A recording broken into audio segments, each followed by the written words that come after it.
सकाळी कोणाचं तोंड बघितलेलं काय माहित, डायरेक्ट 2000ची काठी लागली. पुण्याला टू व्हीलरवरून जायचं असल्यामुळे मी आणि सिद्धांत सगळं लवकर लवकर आवरून निघालो. 150 किलोमीटर ड्रायव्हिंग करून आम्ही सगळेजण थांबलो साताऱ्याच्या पुढे आरंभमध्ये नाश्ता करायला. या हॉटेलचं बाथरूम बघा. लोक हॉटेलचं इंटेरियर करतात आणि ह्यांनी बाथरूमचं इंटेरियर केलंय. एकदम स्वच्छ आणि क्लीन सगळं बाथरूम होतं.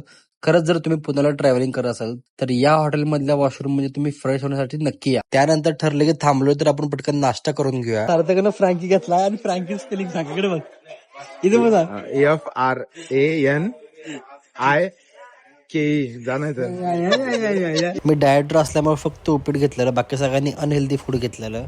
अजीब जानवर है, कितना भी खाए भूखा ही रहता है. परत लगेच आम्ही लागलो आमच्या पुढच्या प्रवासाला.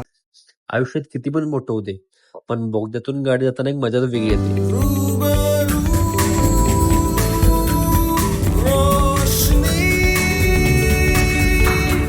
असं करत करत आम्ही फायनली पोहोचलो पुण्यामध्ये, ते पण आमच्या पोरांच्या रूम मध्ये. आणि बाकीची राहिलेली मजा तुम्हाला बघायला मिळणार आहे एपिसोड नंबर 2 मध्ये.